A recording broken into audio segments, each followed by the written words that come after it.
Today I'm going to be pulling in a Yamaha Kodiak 450. I'm going to let you listen to the noise on the front end of this and tell me what you would suspect the problem is.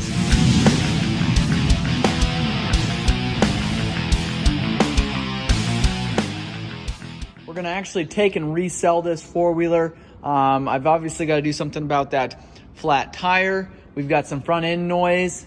You're going to leave comments below on what that problem is. We're going to go ahead and service it. We're going to make sure this thing is good to go. Then we're actually going to sell this one. This is a 2006 Kodiak 450. It's got the digital dash on it. I just sold a 400 that's got the analog dash, a little technology a little farther behind. I did put a new battery in this one because it needed that. Just want to make sure that that is all it was going to need to actually get going. Then I found out the front end is making some noise. Back tire's going flat. Other than that, it runs good, so I'm going to go ahead and just fix a couple of those smaller problems, and then I'm going to resell it. Got an extra rack here. This isn't typically a dual racked front end. I'm not sure why it's set there, but starts up, idles really well.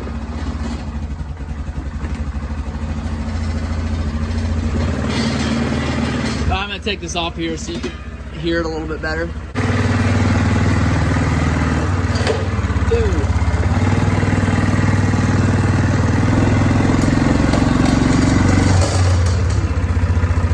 Okay, you heard it a little bit there. Let's see, going in forward.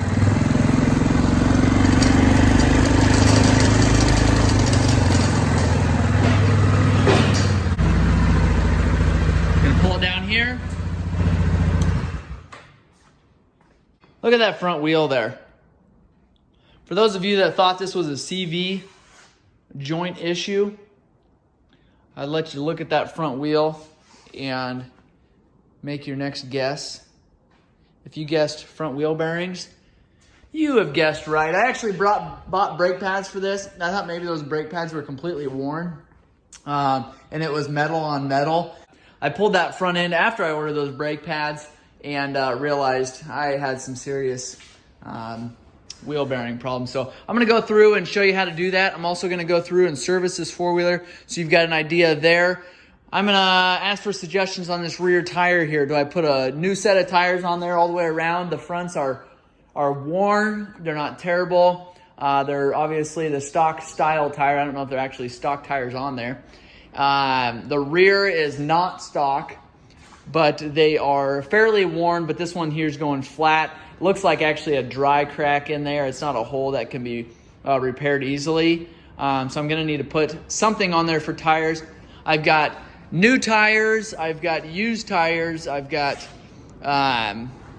complete sets, I've got one tire. What would you guys do if it was yours? Let me know those, and we'll go through and replace wheel bearings at this point. All right, we're going to be replacing wheel bearings in the Kodiak 450, the front wheel bearings here. And I've showed you what it sounds like. I've showed you what that front wheel looks like. We've obviously got a severe case of wheel bearing failure, and I'm going to go ahead and pull this rim off. 17 millimeter lug nut, and that rim is off. Not a lot to that. Underneath there you'll find your hub here, your brake disc, your brake caliper, your brake hose, upper A-arm here, lower here, shock that's fully adjustable. And I've gone over components on this four-wheeler. Check my channel for those. We're going to go ahead now, remove this cap. Behind this cap, we're going to have a nut that's got a cotter pin. It's supposed to have a cotter pin running through there, but it doesn't. So go ahead and pull this nut off of here. We want to make sure that we put a cotter pin on there.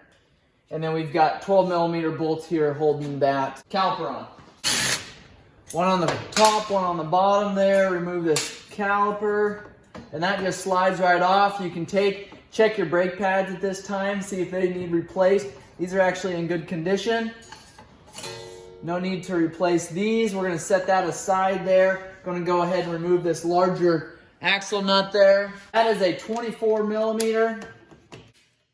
Get it going the right way. That helps. Now we can take and pull that hub off. A lot of times when those bearings go bad, they'll actually seize onto the axle here, and you'll have a hard time getting this axle out of there. Evidently, that's not the case here. This axle seems to slide back and forth fairly easily. Now the next thing you do is pull the cotter pins off of the tie rod here in the upper and lower A-arm. So take your side dikes and bend those cotter pins to straighten them out as best as possible. And then you can take and slide those out of their hole there.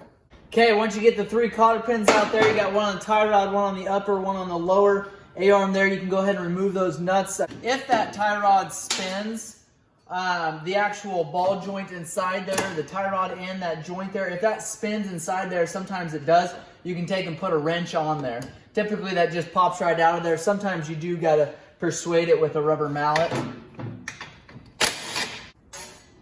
Got a bottom there, and that's as 19 millimeter as well. The top one, unfortunately, you gotta grab what you call a wrench here. Something we don't like to use very often. We prefer an impact here, and then loosen this top one here. And sometimes it's easier to go ahead and put that tie rod back in there, just so your wheel isn't turning.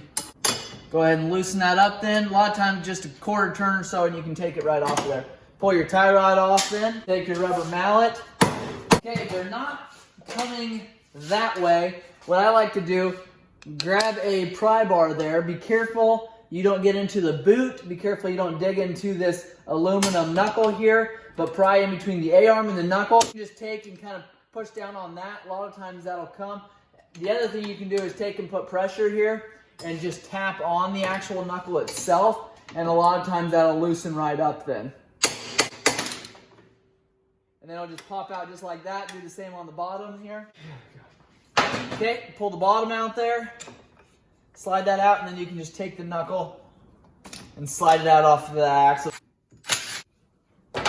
Okay, then that caliper and hose is off of there. Now we have our knuckle here. We've got balls falling out into our hand all over the place. So they are certainly ready to come out of there.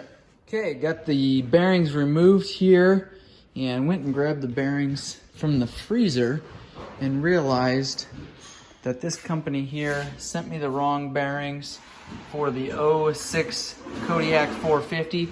So now what I'm gonna do is get up on the lift here. Gonna see if I have a used four-wheeler here with the correct good knuckles on it. So I'm gonna lift it up here and check it out.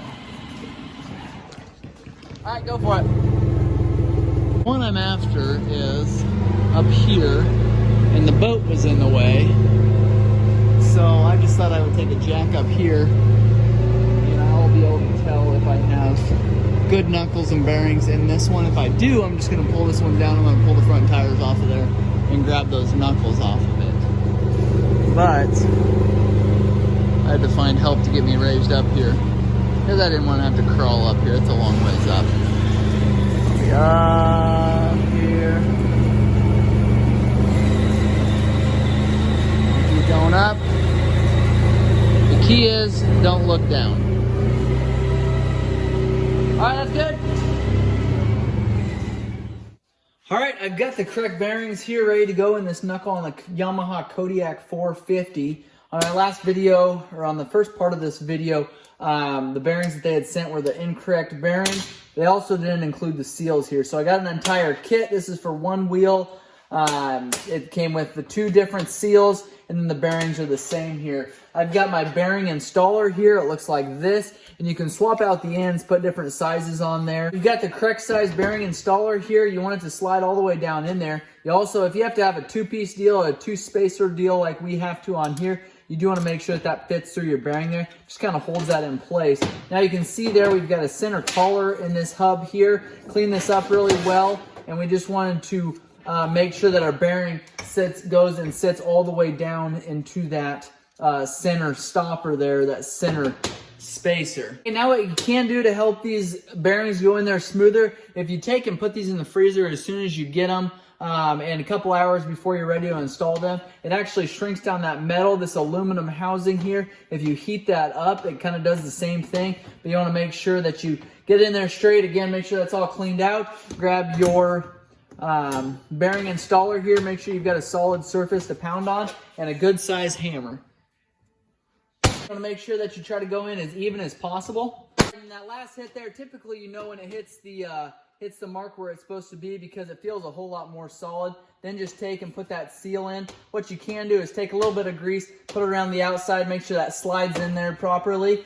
You also want to make sure you put a little bit of grease or lubricant on the inside here so that when you slide your axle in and slide your hub in, that just slides through smoothly there. Once you get your seal flush with that outer hub there, that is as far in as you need to go.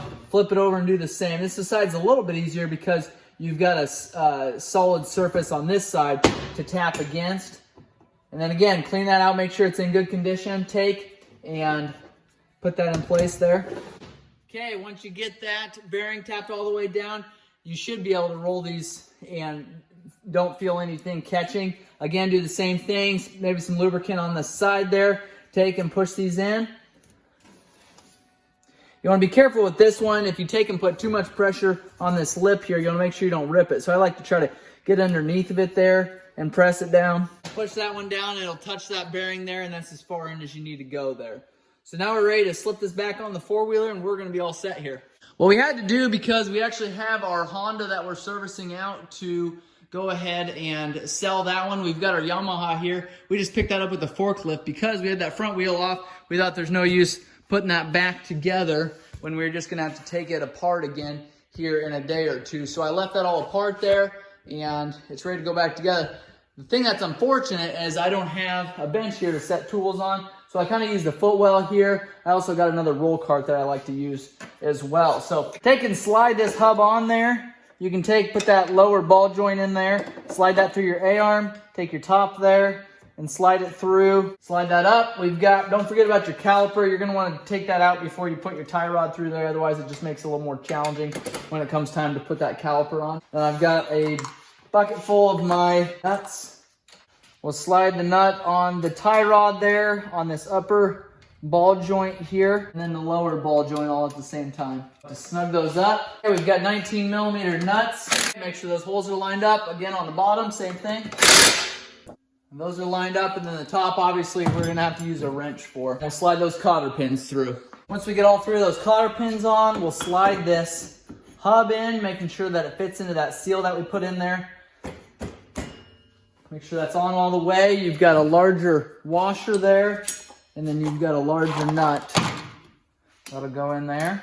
Takes a 24mm socket.